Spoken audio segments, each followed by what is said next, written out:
Thank you very much for joining us on Countdown to FCT Area Council Elections. And we begin this segment with preparations by the electoral umpire, INEC. Now, to adequately equip INEC state officers with the requisite skills towards the smooth conduct of the FCT Area Council elections, the Independent National Electoral Commission has organized a 2-day pre-election preparation technical workshop for officers of FCT INEC. The pre-election preparation technical workshop is to bring state officers up to speed with new modifications, innovations, guidelines and regulations introduced to the electoral process by INEC for stand-alone elections such as the FCT Area Council's elections. The chairman, who is the chief electoral officer of the Federation, is very keen about this election. Most especially, this is the Federal Capital Territory.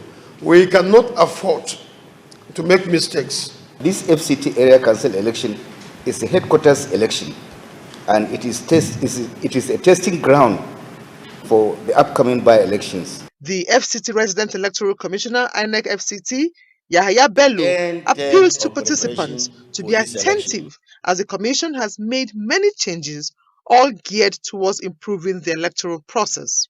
The workshop is meant to refreshing us and refreshing our minds and take us back to what has transpired before in other elections and what is expected of us in this election. The workshop had in attendance electoral officers and assistant electoral officers across the 6 area councils of the FCT. All Progressives Congress FCT chapter has presented the party's flag to the chairman of Kwali Area Council, Danladi Sunday Chair, for re-election.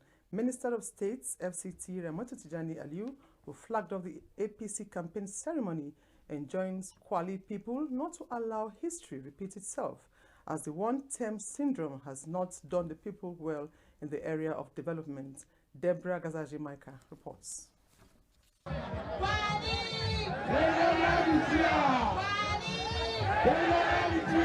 Since creation of Kwali Area Council in 1996, it has been one of tradition for the past executive chairmen of the Area Council, as they were never re-elected. But this time around, FCT Minister of State told the people to change the narrative by re-electing Danladi Sunday Chair.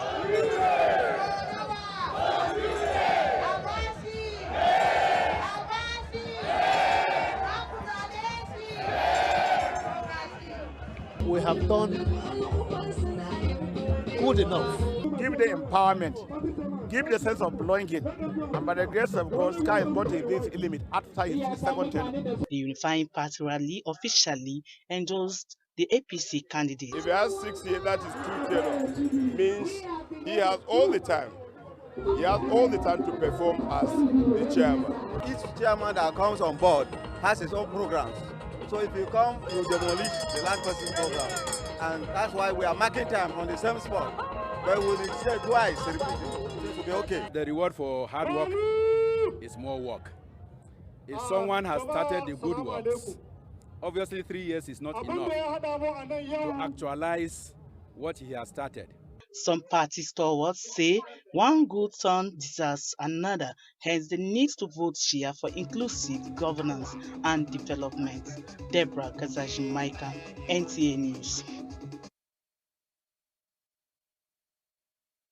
Countdown today to tell us about the party's preparedness for the forthcoming FCT Area Council election is the FCT State Youth Leader, APGA. He is Obiasia Chika. It's good to have you on Countdown. Thank you, ma. Okay. It's a pleasure to be here. Okay, now from the reports we just had there, you see that campaigns are already on. How prepared is APGA for the FCT Area Council elections? Campaign is already on. Thank you for this question anyway. The APGA campaign train is moving. Okay. They are moving with speed. So, in a nutshell, the election, the contenders, they are APGA and other parties. Okay. So we have fielded 3 area councils. Okay, can you tell us when?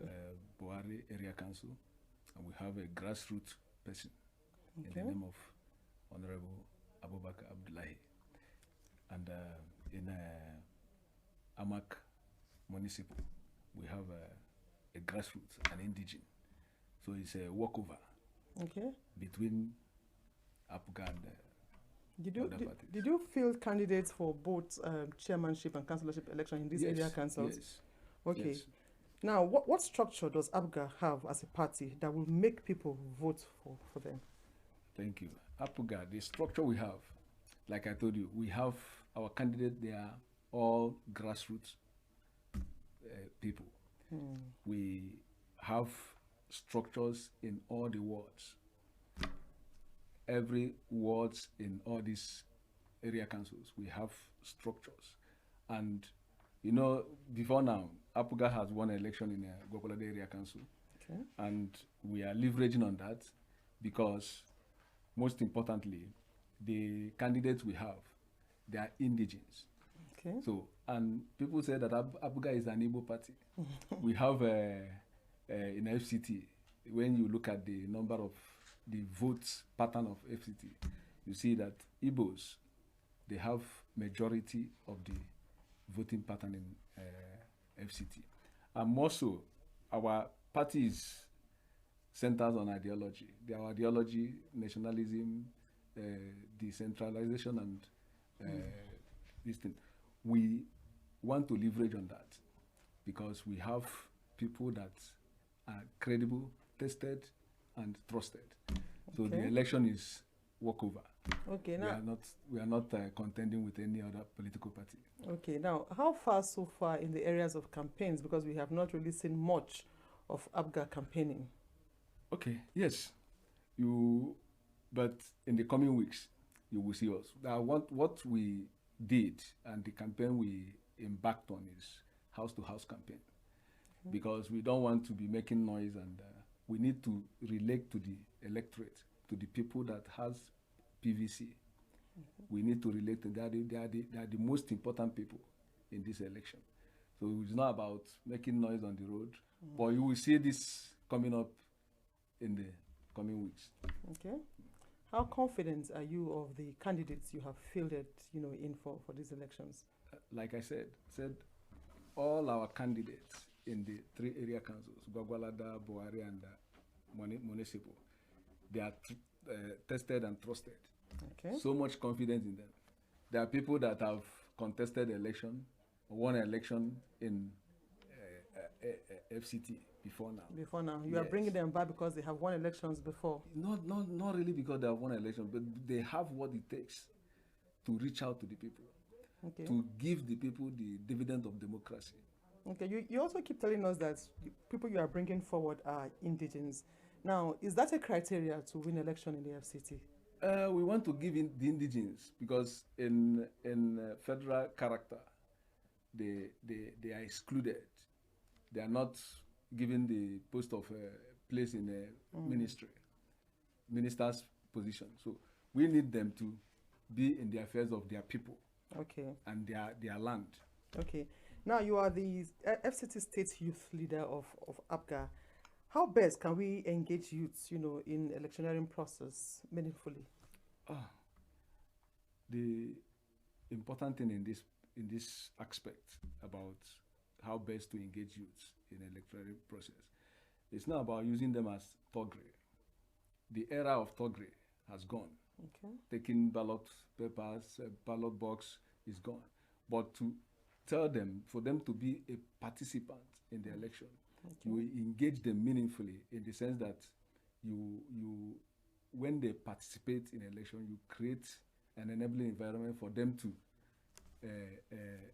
context in the future elections. Okay, thank you very much, Obiasia Chika, FCT State Youth Leader, APGA, for coming on the program, and we wish you well during the elections, your party well during the elections. Thank you so much. It's a pleasure. And that counts down for today. Let's now rejoin Miriam for the rest of the news after this break.